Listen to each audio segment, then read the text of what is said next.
Hi, team. Welcome to the Escape Podcast for Star Wars The Old Republic. Coming up, we talk about quality of life features and what that means and what they look like in SWTOR and some of the things that maybe we'd want to see added. But first, some game and guild news. Our broadcast astromech today is EPC 178, who is coarse, rough, and irritating. Sorry, buddy. You just get everywhere. With me, as always, is Seema. Hi, Seema. How's it going? Oh my gosh, it's going pretty well. I mean, where I live, we've had lots of snow and ice, so it's there's that. But my week in SWTOR this week, I got a really, even for me, ridiculous bee in my bonnet. Because, I had this idea that I was going to log into a different server, a server where I had no characters, and I was going to make 20 cartel coins by doing the starting quest on the starting episode.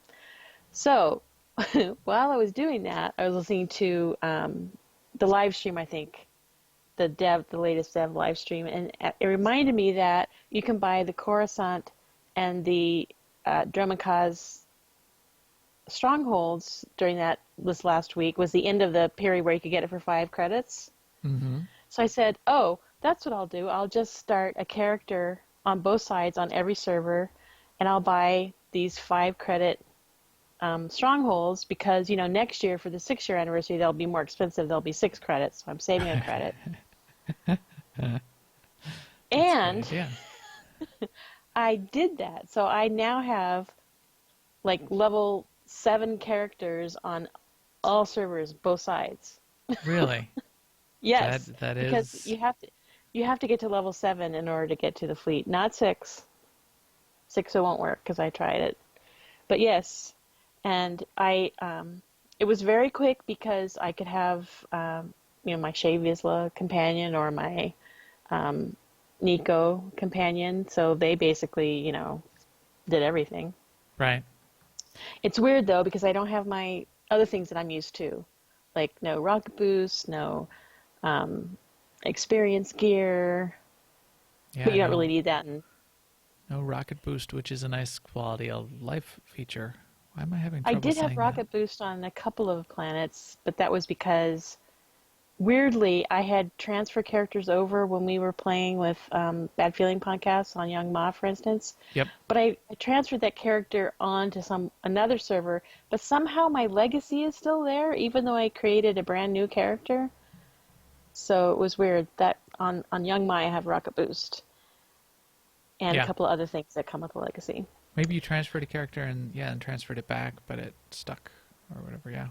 Yeah, I Or stuck thought for it whatever would. reason. Hmm. Yeah, it stuck. It did stick.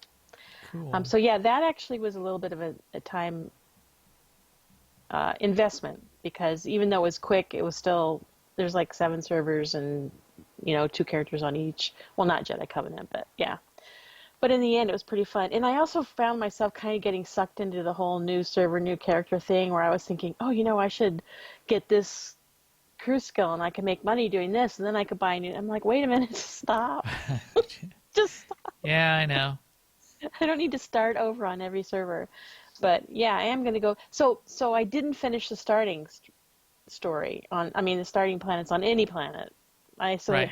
because I got this bee in my bonnet that I was going to get a stronghold for 5 credits on every planet, even when it's not 5 credits, it's only 5,000 credits or whatever. But still, I did that. And I've been working on Conquest 2 last week. I did Conquest on 2 characters, I think, and this week I've got 3 characters working. Hopefully, get all 3 of them done. Yeah, one of them's close and one of them's done, but the third one I might run out of steam. We'll see. But yeah, Conquest, bee bonnet activities. At MFN this week, we did a full run of Karagas Palace, which was good for Conquest, and that actually helped a lot towards getting my personal target. And yeah, that was pretty much my SWTOR week. How about you, Cool. Max? Well, my SWTOR week was quite light. I was away on business talking about digital innovation, which is a thing that I do in my day job. So I didn't even log in all that much from from the trip. It was quite a busy trip, sort of one of those morning till night with a team dinner in the evening and, days straight. And it set up for the conference on Saturday. The conference started on Sunday, so I was gone for days. Did get to run a little bit, though, before and after. Had fun getting back. So I've been healing the last couple of weeks in the couple ops runs that we've been doing. Got back to DPSing tonight and had fun doing that. I was using every ability just because I hadn't used them in so long. So I was pressing all the buttons because I could. So that was fun.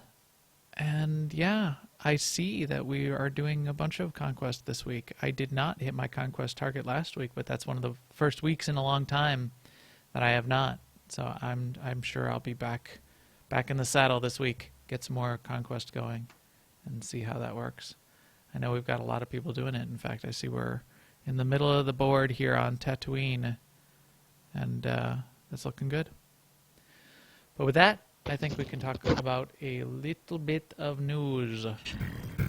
Now, an Imperial News Network report. News did come out that BioWare finally figured out what they needed to do to wrap up the results for PvP Season 7. So those results for the top 96 across the classes and servers have been awarded. They did say that they were delayed because they needed to take some action against apparently some cheaters who cheated. And so don't cheat in Kai. Cheating's bad. So they apparently kicked them out and took away all their points and took away their toys and put them in timeout. So one thing I thought was interesting is it sounds like they're in a little bit of a cat and mouse game with some of that win trading and how it works. And once they find what people are doing, then people sort of work around that and find new ways to cheat, and they have to sort of puzzle out what people are doing based on the data they're seeing. So just don't cheat. That makes it easier. Yeah, it's just amazing what people can divine and come up with. But yeah, also this week, Eric made a post about the quote-unquote exploit in the Fractured Uprising. And basically, the Fractured Uprising is attractive because it's quick to do of many of the uprisings, and people have been doing it for command XP, which is fine. But there was a way you could cause one of the boss fights to sort of insta-kill himself. And Eric posted clarifying that it is an exploit, but that no action will be taken. I think what that means is technically an exploit, but it makes no difference. I mean, your run is like 2 minutes, 30 seconds to 2 minutes faster. It's not like you're not doing any effort at all. You're still killing all the bosses except for him, which is really he's really like a prelude boss to another boss anyway, or if it's the one I'm thinking of. Yeah. So yeah, I think it's mostly a non-issue, and I think that's the main message from his post. Right. So they're just going to fix it. It's not that big a deal. I do hear of people still like trying to do that because it's in there, so we could save that 1 minute. I tend to not do that. If I'm gonna bother to go in there, just kill the boss. Like, screw around and try to make the exploit work. That doesn't seem all that fun to me. But you can, so get it in this week if you really want to be a cheating cheater who cheats again. So go ahead. You can get that done. One other thing I saw, and this I caught on Reddit, was an article from Massively OP about one of the writers who had the interview with Ben Irving did a follow-up piece this past week about what's coming in the future, and it's speculation about one of the things that Ben said, which was they're looking forward to a new adversary for people to fight against. So I won't go into the little bit of the spoiler, but our previous adversary has mostly been the Emperor, and for little bit spoiler, that story's mostly wrapped up, so you can, I won't talk about how, but that character apparently, and now that I think about it, I realize, yes, of course, but that arc of the Emperor and where he started and where he's going to, and how, sort of where that story went, it goes way back. So it was, not a long article, not a ton of detail, and just speculation, some fun speculation on what may come.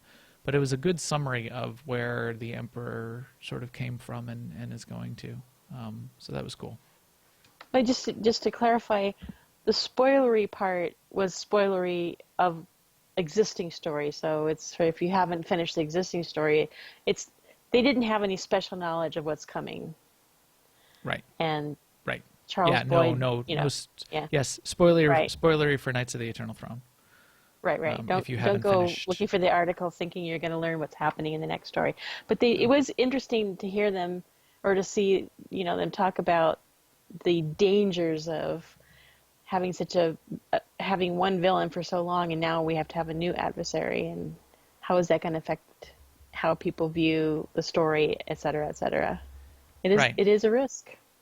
Right. And they said, he made comments about, do you try to take up a character that people already know and make that an enemy, or is it something brand new, or what do you do? And the writer of the article started a little bit of fun speculation on the side, and you could probably be speculating in your own mind, and the Reddit thread, of course, speculated that of course it's Cephas, but yes. But Malgus, maybe he was frozen in carbonite. Maybe he's still around. Could it be Malgus?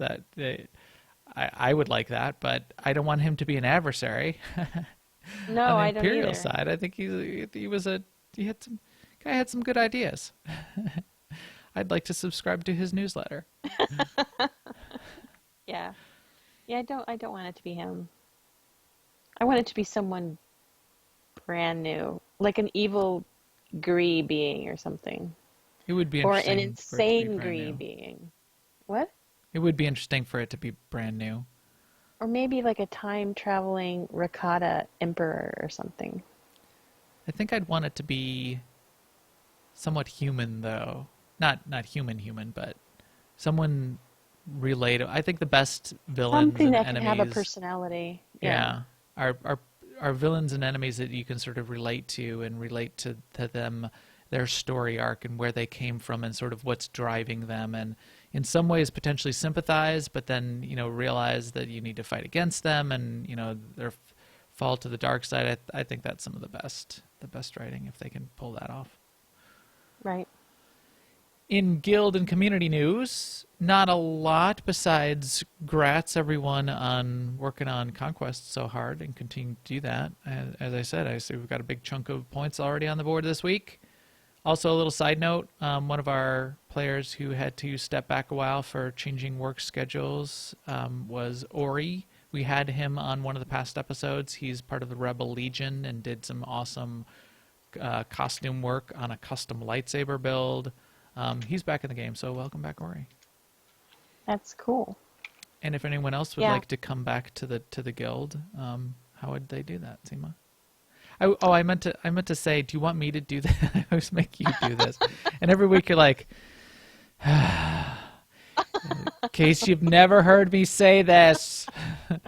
As always, we would love for you to come join our guild. If you would like to, you can read about AIE, the major guild, at aie-guild.org.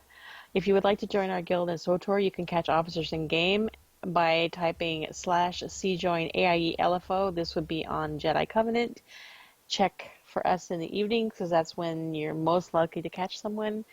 And that is really all you need to know, except for we'd love to have you. But I said that already. Yes, we would love to have But you. yes, I think you should do it. Yes. And that's just join AIE LFO and we'll shoot you an invite. That's your quality of life bonus feature for joining AIE. And with that, we can talk about the rest of our topic around quality of life and how leads you down the dark side, apparently, according to Yoda. If you choose the quick and easy path, as Vader did, you will become an agent of evil. Patience. Do you want to choose the quick and easy path with your little quality of life features there, Seema? Or you want to do Yes, it the I hard do. way and slow RP walk between flight points? And So for me, what a quality of life thing is in the game is something that enables you to do something sort of quickly and smoothly that is like a mechanical or a tedium part of the game, not the immersive gameplay part of the game. And I was starting to I play other games, and one of the things I tend to focus on in SWTOR is the things that feel clunky to me, and I go, nah, nah, nah, nah, nah. But I started to realize how many quality of life things are really superb in yeah, SWTOR. So well done. as I was playing other games, I started keeping this list, and I broke it out into sections. So we're going to talk about the actual quality of life things that we have already in SWTOR, and then we both of us have some ideas about, you know, what quality of life things would we like to see. So by going through a little bit of this list, I think you'll see what I mean anyway by quality of life. So one thing that's really, really easy in SWTOR is travel. And that is definitely something that's not as true in other games. In travel, we have quick travel, which if you want to pay for it through Legacy, you can have quick travel have no cooldown at all. Hmm. Which, by the way, that's another thing that I realized I'd gotten really used to, because when I was on these servers without my Legacy and I had like 30-minute cooldown on quick travel, I'm like, why isn't quick travel working? But yeah, that would That's be why. interesting. Yeah, I Then, think I'm sure you remember. yeah, Remember when we had? remember? I've been around for the launch of quite a few MMOs, and oftentimes I remember these conversations during the development cycle. I think that it was like with Vanguard and with Guild Wars and with multiple MMOs where I remember people complaining and fighting and debating during the development cycle of the launch of the game to say, should there be fast ways to travel around or not? And how game Right, breaking is it? And how immersion breaking is it? So right. do you feel it's immersion breaking in Star Wars or not? Does it make the world small? That's the other argument. I think, no, I don't feel that at all. Yeah, I don't either. I actually, I mean, I would, yeah, no, I don't feel that at all. Because I think the argument that it's immersion breaking is not a good argument, because if you, okay, over on the far side, there's like, let's make it totally realistic, where if you have to walk 100 meters, it takes you, 6 minutes. Right. Well, nobody's going to play that game, right? So the argument of making it realistic already falls apart, right? So where do you put it in the continuum of going 100 meters between 0 and 6 minutes? Well, if you make it 0, yeah, the argument is, well, then you don't get to see the countryside and blah, blah, blah, blah, blah. I see the countryside plenty. Yeah. I want to be in charge of when I see the countryside, not every time I want to go 100 meters. Right. So, yeah, that's my argument about that. Yeah, I agree. But quick travel is just the beginning. We also have strongholds. So from anywhere on any planet, if it's a quick travelable place, you can go to your stronghold. And from your Yeah. stronghold, you can automatically go to the fleet. You can automatically go back to where you had just come from, and you can automatically go to your ship. So that's Right. pretty powerful right there. We also have Emergency Fleet Pass, which everyone gets at level 10. Actually, I say everyone. I have to say I don't know which of these things are necessarily require subscription, but yeah, we have Emergency Fleet Pass, which again, through your Legacy, you can buy up to a point where it has 0 cooldown, so you can go the fleet anytime you want to. You can learn a speeder without going to trainer, I think, or do you have to go to trainer for the speeder when you get to the right level? In any I event, you can learn the speeders, I and think then you you can. do. I think but it's you can learn them really early in with some unlocks, but they're still pretty early in the life cycle of your character compared to what they used to be. But I'm only like halfway into how many ways we can do instant travel. I mean, we can. The weekly heroics have a way of getting to like every planet. And Right? I know people who carry around in their quest log or their mission log all the time a few weekly heroics so that they can always get to Hoth near the world boss, or they can always get to, Bel Savis or whatever. And then you can use emergency fleet pass to get back to your fleet, or, your stronghold travel ability to get back to your stronghold. We also have the guild ship summon. I realize not every guild has a guild ship, but that is an option too, where, and we use this all the time in our guild, where you want everyone to go to a certain place. You can use the guild ship summon. One person has to get there first, but then you can summon everybody else. Also, the guild ship itself can fly to any quick travel point on a planet, and then people just have to use stronghold again ability to get into the guild ship, and then you exit the guild ship at that quick travel point. So you can enter the guild ship from anywhere and exit on Hoth near the world boss, for instance. Yeah. And then last but not least, because this is missing from some other games, is the exit area button when you're doing flashpoints. Oh, So yeah. like in many games, you get all the way to the end of an instance and you kill that last boss and you feel, it's over. But then you have to run all the way back to the Right. beginning to get out. I mean, some games they have a portal to let you out back to the beginning, or it circles back around, but that exit area is pretty damn convenient. It is. I mean, it's darn convenient. I see. You give us an explicit rating because you're saying damn. Yeah. You and your damn explicit curses, Seema. And all these different ways of traveling quickly and instantly have evolved over time. Yeah. Because remember back in the day when the only way to get to a planet was you had to fly there and then get on the space station, Mm-hmm. and then take a shuttle from the space station down to the planet. I mean, I understand that that's a very immersive idea. And walk through the spaceport, and you couldn't mount in the Yeah, spaceport. you couldn't mount in the spaceport, right? Yeah. Right. Which I And they still did liked change- too, but Yeah. I don't mind it. I don't think it's a bad system in Star Wars in any way, because we have this idea of faster than light travel anyway. So fine, the shuttle comes and picks me up and brings me to the fleet, or brings me to my stronghold, or whatever.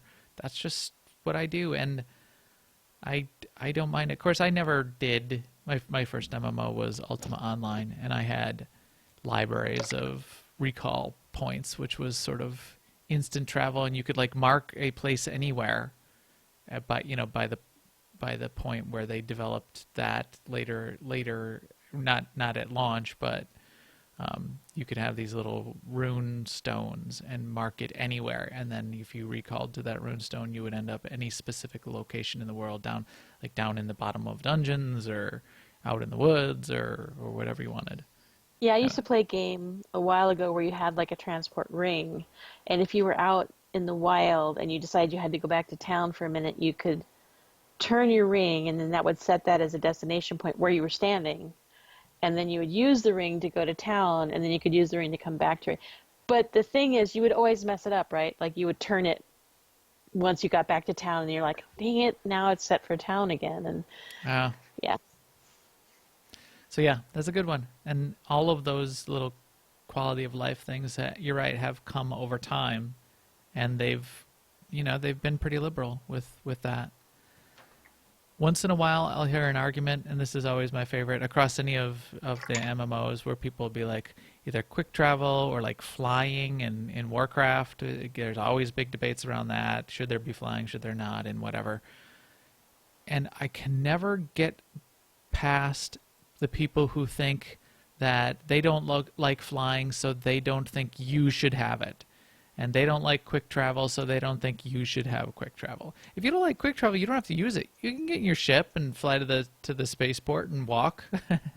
That's right. You can do that. Don't make me do it. So I like having the option. And if you want to And I be had immersive and you want to RP walk everywhere, go ahead. Feel free. I had a little taste of the olden days today when I was doing this heroic on Nar Shaddaa, and it's the one that takes place in the spaceport where you have to go and free the droids from their stasis thing, and then they walk around and kill the mobs, and you're killing mobs and everything. But when you finish it, you can't stronghold travel out or quick travel out because you're in a spaceport. I'm like, oh my gosh. Yeah. So I had to. Luckily, I could use my, jetpack. I didn't have to walk, but I had to go all the way out to where the flight master, the taxi, the speeder guy is, and then go to my stronghold. So I made a note on my notes that I keep for the heroics. It's like, do not do this one last. Yeah. Good point. So that's a good one. What else you got for me?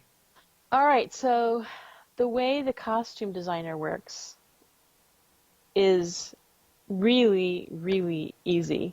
It's like easy to switch between. You can switch between costumes with a click.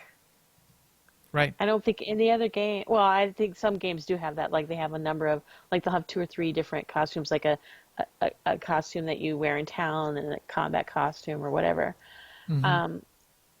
But one of the things that's really cool about how the costume designer works in SWTOR is you can have your gear that you depend on for stats independent of your costume. So you can change your costume on a whim of the moment without affecting your stats at all or your combat abilities. And you can upgrade gear without affecting your costume too, which is fantastic. I mean, in World of Warcraft, for instance, every time you get a new piece of gear, you have to go back to town and transmog your cosmetic piece of gear onto this new piece of gear, or else you're just wearing the new piece of gear for everyone to see. So it's a whole system, and it's a whole like mini game in that game too. So it's a different thing, but it's the costume designer in SWTOR is just extremely very easy to use and very like customizable. I think can't you have like 15 costumes? I mean, it's a lot. It's a lot. So as Corley says, the downfall for me, of course, is that I end up tanking naked because Yes, my costume looks good. But yeah, you're absolutely right. I really like this one. I like how the visual system works. I like the costume tabs. I like that no matter what I do or what piece of gear I am or am not wearing, it doesn't change. There are other games that do something. I think Lord of the Rings sort of works relatively similarly. They have sort of like tabs and outfits. Guild Wars, I remembered some sort of like at least 2 that you could switch, like a town thing. Mm-hmm. But WoW's bugs me because with the whole transmog thing. And that's because you got to pay a lot each time you transmog, for one. And for 2, hundreds, yeah. Each time I get a piece of gear, I really, for a significant amount of time, it's long. The transmog doesn't exist in many places. I'm wearing whatever dumb thing that that breaks my immersion. Yes, because Some dumb like my Tauren, who's got these big horns going out sideways, and then gets like the dumb Viking hat that also has horns. And so then, yo, bro, I heard you like your horns there, so here's some horns to go on your horns. And then I got to like walk around like that for hours. I'm like, oh. Or my gnome hunter, who I spent all this time choosing her hair, her ponytail and her hair color and everything. And then she gets this new helm, and it's like a hood or something. Yeah, like the top like of a some hoodie. dumb beanie like, skull cap thing, and you walk around with like a Turn it off. propeller on your head for. Let's turn it off, please. Yeah. So I yeah. really liked how the dyes worked in Guild Wars 2, because you could dye. You could. It was just that was a lot of fun too. That was like a little mini game, dyeing your your gear. You had to acquire the That dies. was good. But Yeah. then you ended up with that die library. That's sort of cool in Guild Wars. Okay, so there's Yep. one. I should save it for our what you want Yes, list. yes, I like that too. But yeah, quality of life, being able to have the die collection that and have that library that you could reuse, that's pretty cool. Good So one. another thing in SWTOR that's a really good feature is the ability to train in the field. And for a while, it was just Dr. Ogorab statue, and you had to have been, I think, you had to be pre-order of Rise of the Hutt Cartel or something like that to get Dr. Ogorab. But now there's also the statues of Satil and Darth Malgus, or as I like to call him, Dalth Margus. And there's also one of Senya, right? Senya, yeah, Senya's a trainer. So everybody can have one now, and that's so convenient to be able to train it, especially when you're out leveling so quickly. Like Right. you leave town and you level, before you're ready to come back, you can just pull out your Dr. Ogorub and train. Like many Yeah. games have something similar to this where you either automatically learn your new skills, or there's some kind of convenience. But this is how it's handled in SWTOR, and I actually think it's pretty elegant. And Agreed. once you have Dr. Ogorub, you have it on all your characters. I don't know if that's true with Satil, those statues, but you could probably unlock them and then just copy them for each character. Well, wasn't she some sort of reward for doing something, or I think she was. Was she one of the things you could purchase for 0 credits or something? she might have been? Yeah, she might have been some sort of some sort of reward for something. So if you got her when you did, then you got her, but maybe not. But yeah, that's Free anniversary thing. Yeah. Oh, okay. So yeah, having that trainer in your pocket, that's pretty cool. Yeah, I like that too. And then I also noted a couple things about guild management, because one of the things that SWTOR is kind of light on is guild management tools, but we do have a couple of ones that some games don't have, which is you can adjust somebody's rank whether or not they're online. And I can't tell you what a difference that makes, because when you have to wait and coordinate and catch someone online in order to change their rank, it's a whole different ball game than if you can just do it, whenever you have a few minutes to sit down and do ranks. Yes. And also, I don't know, can you G-kick somebody that's offline? Yes, you can remove from guild. So that's another thing that's pretty convenient. But this is the area of guild management tools is definitely an opportunity for growth in SWTOR, I would say. Yes.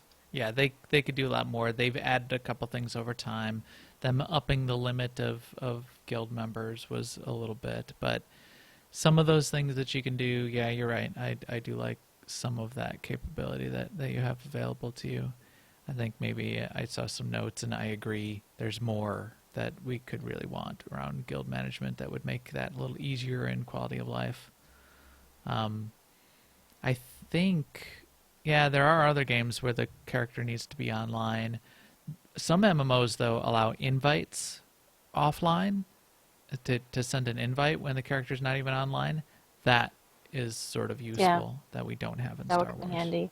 Yeah. I think WildStar, you were able to do that. So then when the character got back and logged in, or whenever they're logged in next, it would be sitting there waiting for them. That would be nice. And I think even in SWTOR there was a way pre-launch to do that, I think. They had, that's because they allowed you to create guilds and form the guild before the game launched, and then there was some sort of mechanism to get your whole guild sort of started at launch or something like that, wasn't there? I don't know. I barely remember that, but there was some deal around guild creation pre-launch. Anyway, yeah. Yeah, some of the guild stuff does work pretty well. Some room for improvement. That's absolutely true. So while there's some things, moving on to the next little section, while there's some things lacking in terms of inventory management, which we can talk about, but the fact that we can do legacy storage and account-wide storage almost, makes up for that. Those are huge. The fact that we can have a pretty big storage pool that all of our characters on a server can access is pretty convenient. And then what I mean by account-wide storage is if you buy the unlocks to make your character's personal inventory larger, you buy the account-wide unlocks, then whenever you make a new character, they also have the higher inventory slots. If you buy it for the cargo hold or for your character's personal inventory, it's the same. And that's another thing that I noticed when I was making these new characters on other servers. Is like, why such a tiny backpack? Oh, yeah. I remember now. Yeah. Actually, no, that's not true. They had because it's account wide. So they had pretty big ones. I messed up when I was buying them originally. I didn't do them all with account wide, so they don't all have the max. But yeah, they did have. That's actually, I said that backwards. My new little level 1 characters, they could actually go to the mailbox and just take all the attachments, even though there's like 50 mails in there waiting for me. I know. And it would all fit in their inventory. So that was pretty cool. But yeah, the legacy storage is very useful. I want more, of course. Right. But it's much bigger than any other game that even has something similar, and it's so useful. Absolutely.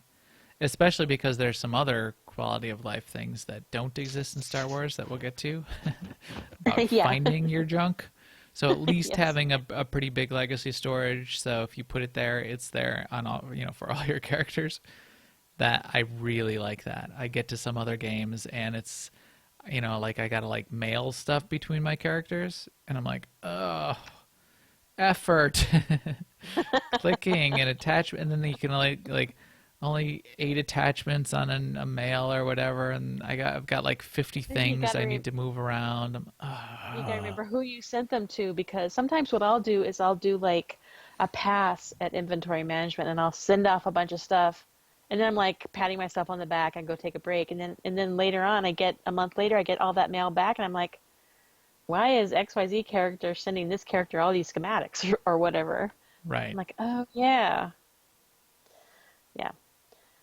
So I made another little group of things that I just grouped together for no particular reason, just under the heading of convenience. And one is that you can buy a mail droid, so you can check your mail from anywhere.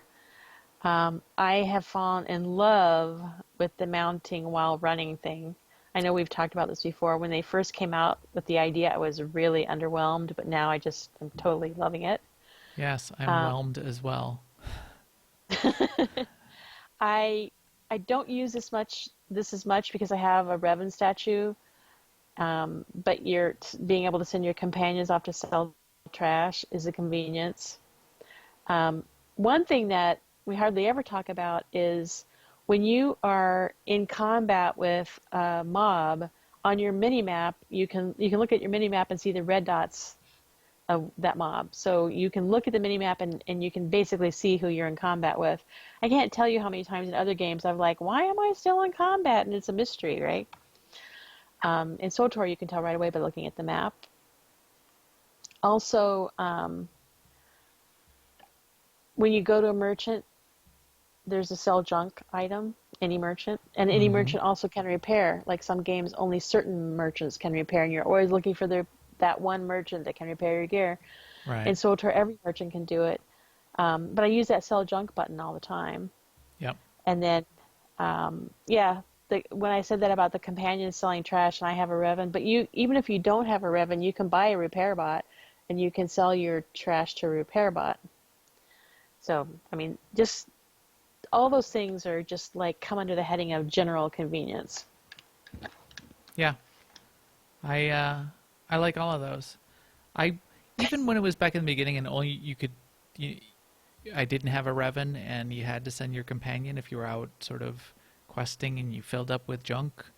I I even liked that. I thought that alone I thought was pretty clever and unique, and just that extra use for your companions out there in the wild. That was sort of cool. But yes, I often now just drop a Revan if I need to sell stuff, or quick travel. Right, And because you can go to hit a vendor. you can go to your stronghold and then go right back to where you were because, travel. Mm-hmm. Right. So that is a good one. Yeah. What else? Oh, the repair. Repair is quite convenient as well. There are ways to get around it in some other games, but most games it's like you gotta find, like the dude that does repair. And sometimes repairs get quite complicated in some, especially some of the newer games or the Korean ports. They get sort of crazy with the way some of the repairs work, or you can't repair things, or things could just be destroyed on repair. I would not like if my cool guns had a chance of just blowing up and going away and losing them. So Yeah, I that's remember cool. playing a game once where that was like always a looming. The devs were always saying that they were going to bring in permanent breakage on weapons. So like in most games, your weapons will sort of break over time, but then you go and repair them. But they were saying that ultimately your weapon would break and then would be unusable, and that they would turn it into like a decoration that you could put on your wall so you wouldn't lose it forever. And we're like, what? No, don't do that. Yeah, But that would be terrifying. yeah. Um, as far as the UI goes, it's actually for a game where there's no add-ons, the UI is kind of amazingly flexible and it's because of the interface editor. And I don't know if everyone listening has played much with the interface editor, but you can essentially put almost everything anywhere you want it on the screen. It's pretty amazingly good. For something that's only had basically one revision, it works pretty well and it does a lot. Yeah, you're right. Again, this is a place where they probably could do a few more things, but its default implementation and their first implementation of this did come out pretty well. I think they did a good job. I know we liked it when it launched, and I still like it now. I like being able to flip between a couple interfaces that I customize. In fact, I even use this tonight. I have one when I'm spec'd as heals that I switch it, and it changes where the bars are on, and it changes the scale of them, and it moves some things around that make it me able to focus on that when I'm healing. And then when I go back to DPS, I go to my main interface and able to scale things up and down and scale things individually and add text or take away text, like the the numbers on my health bar and the percentages versus not. Pretty good. You're right, especially for not having add-ons. So in some ways, and it's yeah, go ahead. I was going to say, it reminds me of something I didn't even have on my list, which I used recently when I was making all these new characters on new servers, and which is a fairly recent addition. It's the import-export keybinds. Right.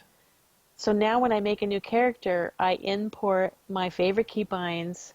I use the interface editor to pick up my favorite profile, and this new character is basically ready to go. Right. Right. With the new characters. I liked that they added that in as well. That was a good one. And then I made one note too about combat, which I've missed in other games, which is if you target a mob in combat, you can see how far away it is. And I use this all the time when I'm healing because I want to know how far I am from the boss. Am I outside of the range of whatever their attacks are? I look at people and see how far they are, sometimes because I want to know if they're going to be inside my smaller AoE instead of using like some other heal. I really like that you can very easily see the distance to your target. Agree. It also, again, this is another one where in other games, well, like in Warcraft, add-ons can be used to do that, and you need them in some cases because maybe you have boss mechanics where, if you're further than XYZ, he one shots you. If you're closer than XYZ, he one shots you. Toth and Zorn is one where if you're greater than 25 meters, then Toth or Zorn or whichever one, when he does his debuff on the group, he won't hit you if you're greater than 25. So range DPS that can be between 25 and 30 or 32 or whatever they can go out to. Being able to see exactly how many meters away I am from him, I use it all the time in that fight, and similarly in other fights. I think a lot of the best PvPers certainly use it as well, because there's the range where you can leap to someone or you're too close to leap to someone, and if you want to do a perfect kite on a Marauder, for example, you want to be far enough away where they can't hit you and close enough where they can't leap to you, and then that really frustrates them and all that kind of thing. So I think you could just get used to the feel eventually, but seeing that range, if you don't have that showing on your bars, I'd recommend turning it on. So that's kind of our list. I mean, I know that's not everything, but it's a lot. Yes, it's a lot. it is. I'm sure we've left out some stuff, but yeah. So there's a lot of quality of life things that the SWTOR devs have thought of and added. Right. So and that gets to that point of no add-ons. In some ways, for some games, I think add-ons are a little bit of a crutch, and having no add-ons has forced them to say, okay, we need to do these things. But there's always more. So I know you've got a list of possible more things, Seema. What are some of your top more that they could do that you could think of? Well, I mean, I think the top thing for me is to be able to do some kind of searching and sorting on my inventory, and as long as I'm saying it, I want it across all my characters. Yes. Because I do not like logging in a character after character trying to find something. It's not how I want to spend my time. It makes me so frustrated that sometimes I just log out. I do not like that log in, log out looking for things. So, and I'm not organized. I mean, I occasionally will go through all my characters and make a spreadsheet of who's got what, but that's inaccurate 5 minutes after you make it, and I don't like to upkeep it, and why should I anyway? Right. Yeah, that's a great one. Yeah. I think that's my top one. Not quite sure, but I think that's my top one. I also would like to see pets and mounts be legacy-wide. I realize that that's not just a quality of life. It's also kind of like a philosophy change, because the way it is now, people have done a lot of work to get their pets and their mounts on the characters that they have them on, but I still wish there was a way that it was just legacy-wide, because I don't want to decide who gets the cyan sphere mount that I just bought with my gray helix and my snow parcels, or whatever that mount is called. I want it to be for everyone. Like the cartel market stuff that you can unlock is kind of approaching that, but I want it to be for everything. I don't want to have to learn a pet on a character that 6 months from now I might not even be playing. Right. Especially with the large number of characters we have in this game. So many characters, it's a great opportunity to switch around and play different kinds of characters, and it really prevents me from falling in love with any particular pet or mount, because I feel like their days are numbered. Yeah. I've got some great old original mounts, some of those old large mounts that they only had at the beginning of the game. That they discontinued, yeah. Yeah, but mostly in the beginning I was playing on my Vanguard. Now mostly I play on my Mercenary. I have luckily kept with just a couple of those two main ones, but I'm branching out. I've always had lots and lots of characters, and you're right, that stuff's just missing. So then I sort of dismiss it. For the things, maybe they could even just add it to collections, and if it was a thing that you could get, sort of like a rare item that is not even a cartel item. Being able to unlock it in collections for the rest of your characters somehow, I would take that even. So Yeah, that would actually help a lot if they would just make everything, things that drop in ops and mounts and that drop in ops. If you could unlock it for your other characters, that would help a lot. yeah, it's a good one. Another thing I've really wanted from day one is I've wanted to be able to arrange how my characters are on the character select screen instead of them just being the most recent one that you've logged in is at the top, because that's random to me. It's just random. I mean, Yeah. I would prefer it if they would do alphabetical order if I can't do my own order, but I would like to be able to put them in my own order and that they would stay that way, because then I could always find them. I have 5 pages of characters on Jedi Covenant, and I don't want them. Yeah, I don't want something else controlling the order. It just makes them too hard to find. And Yeah. while we're talking about that character select screen, I wouldn't mind if there was just more information on it. Like maybe there'd be icons next to each character that would show what their crew skills are. Yeah, is that so hard? I don't know why that's so hard. They have, which they've done nothing with. They have the little legacy interface where you can move your characters around and say what's an ally and what's a child and what's a parent and all that kind of junk. Right? Why can't yeah. they? Why couldn't I lay that all out for all of my characters and then have the login screen just go to that? Yeah. And I could just Absolutely. I could just click on any one of them, and also while I'm at that, when I click on it, I also see their inventory that I can I can look through on the login screen. But yeah, if they've got the little UI here, even just to lay it out how you want. Let me lay it out and let me go to the login screen and see them this way, and just click on the one I want. Yeah, that's absolutely what I want. Have you ever done anything with this login, with this family tree thing? No, I set it up once when I first started playing it, and then I've never revisited it.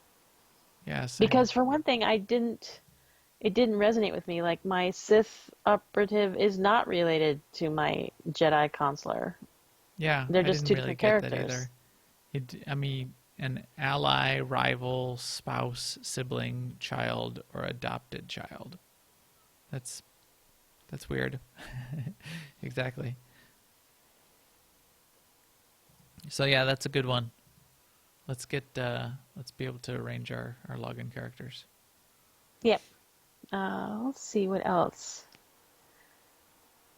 Oh, this is maybe qualifies more as a bug fix.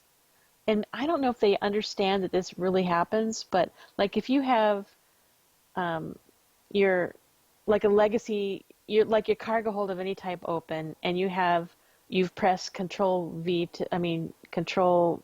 right click to like view something, or you have your character page open or whatever. When you click on something, the thing that's on top isn't always what you click on. Right. Sometimes the click goes through and it clicks on something else, and it's very annoying because then you have to start getting rid of panels in order to find the thing that you actually want to click on, and I would like all that to be consistent. Right. Yeah, that's a little bug-ish in some ways, but just making that better overall would be a nice quality of life upgrade. This is a quality of life one. I would like to see instance lockouts. So, for instance, Oh yeah. we do our MFN night. We can never finish Scum and Villainy. It's just not going to happen. We have 2 hours to play together. It takes us a while to get started. It's a fairly loose evening, and we usually get maybe to the Oasis Village fight. And sometimes we get to the bought these babies on Ord Montel. Yeah, that fight. I would like to be able to press a button, and then next week in MFN we could do the second half of Scum and Villainy. Or Yes. if we're doing progression and one of the things that would make the life of these ops that we're kind of, having to be, still in all this time, is if we didn't have to do the first three bosses every time. Right. If we could set an instance log out and we could work on, the boss you're interested in, the boss you're working on, that Yep. would be awesome. That would. Yeah, both either or both of those, right? So extended lockouts is just really useful for progression. And then the other way, which is Dread Palace could almost be this way, but I think it's not. Can you go to any of the four bosses to start? Or do you still have to? I think the door is closed. You still have to do them in order. But if you could go to, like, a Dread Palace, if you could go to any of the first four bosses in any order, that would be interesting. So that would be a way to sort of let that happen for that one in particular. Maybe you can't. It doesn't work the same. In other words, because you get through, like Dread Fortress, you have to get through the gates, and you have to go past Draxus and all that kind of thing. Right. But it's nice if you could just pick and choose in some way so that you can make that progression work. I agree. So that is Also, good. Yeah. What I also else? have on my list that we should be able to mount up everywhere where it makes sense that we should be able to. It seems random now, like some instances you can mount up, other instances you can't. Yeah, especially And if it's anywhere like that's one could, outside, like Temple of yeah, Sacrifice. yeah, yeah. I don't know what the issue is with that. There must be an issue, but yeah, I'd like to be able to mount up anywhere that's outdoors, Right. whether it's in an instance or not. Yep. That's a good one. Target of focus target. I know you've talked about that Yeah, in the that's past. that's a yeah, target. Yeah, like I can put the boss on focus and I can see what he's casting, but I cannot see who he's targeting. I just wish I could. That's Right. what that one's about. Especially for healers. For heals, right? Since the game is got no mouse over function, I have to target someone if I'm going to heal them. I cannot also target the boss at the same time. I have to target the person. So I can put the boss on focus, but I just can't see. There's some mechanics where it'd be really nice to be able to see who the boss is targeting, but Exactly.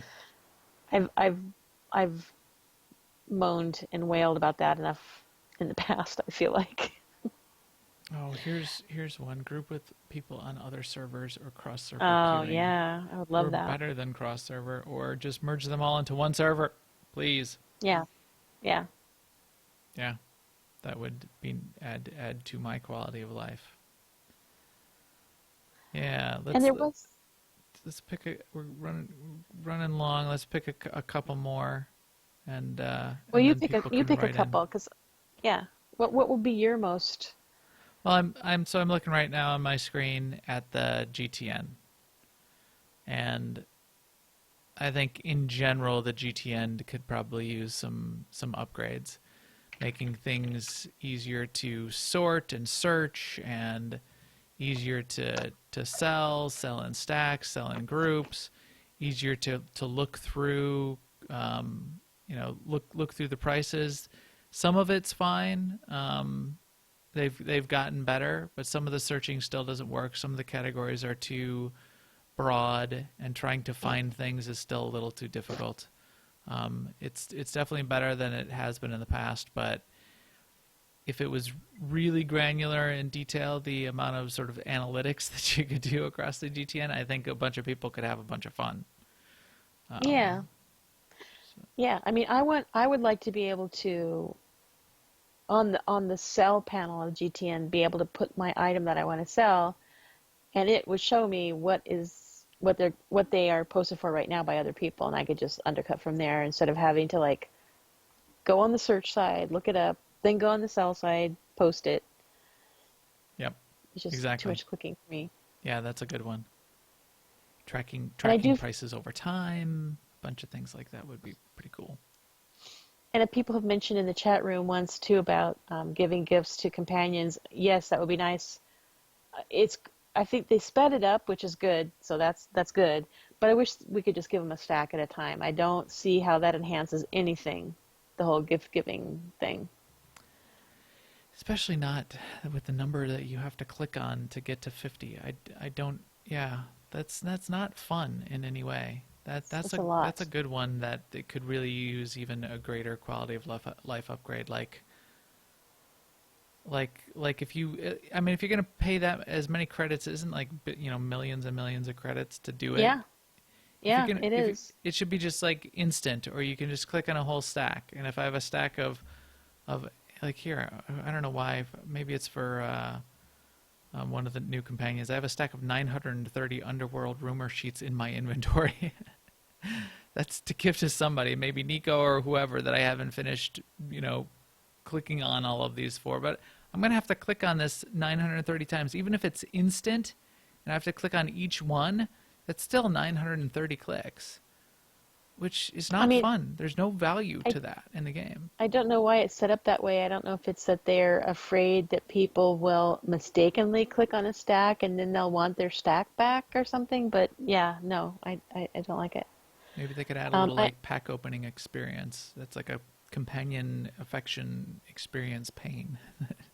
You could do like. And I want to add a new one too that also mentioned in the chat room by Floridon, and I've noticed this too.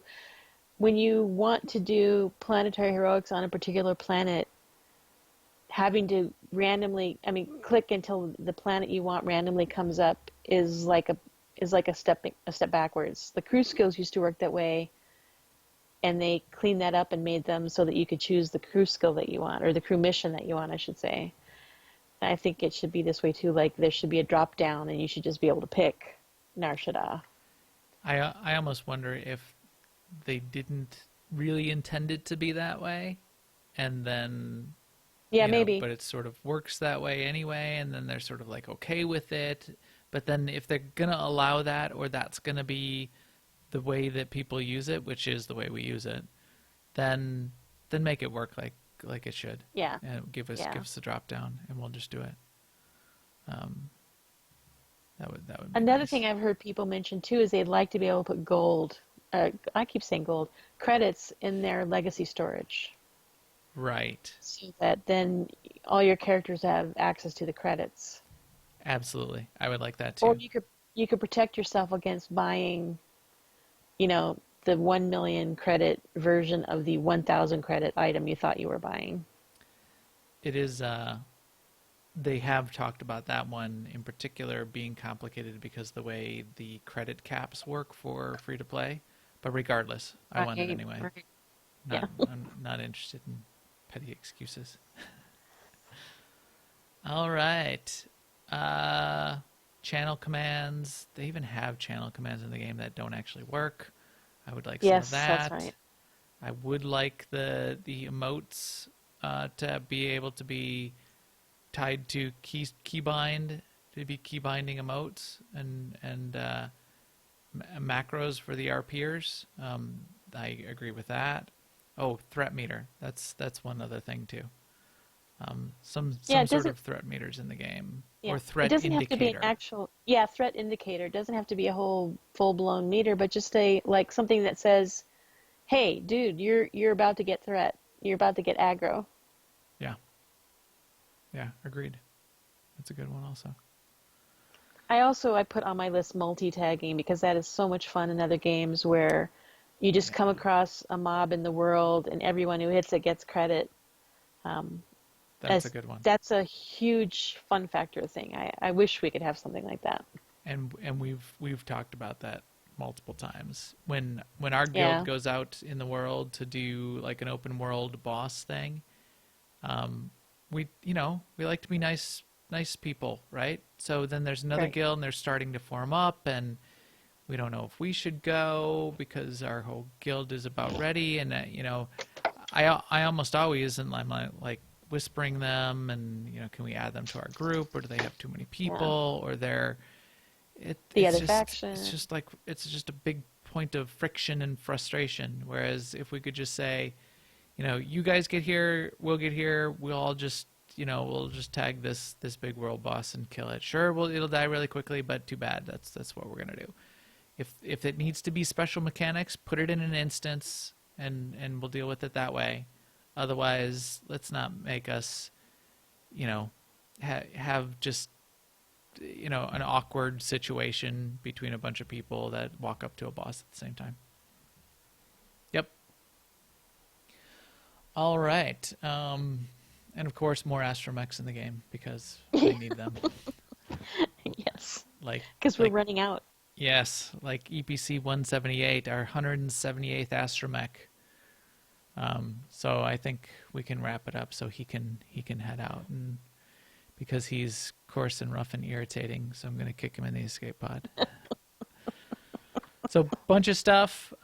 Feel free to write in on any of the places where we have the ability to comment and tell us what your favorite quality of life things are that are in the game and what you would add. I'd be interested to hear everybody else's too.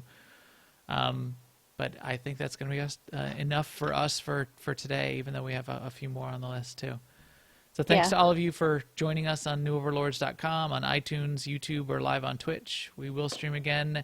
I'm back in town, so we'll be back on Tuesday night next week on twitch.tv/newoverlords around 10:30 p.m. Central. Please follow us on Twitter at MaxTheGray and at AIESEMA, and come find us on Jedi Covenant and ask us for an AIE Guild invite. And we will talk to you soon. Later, everyone.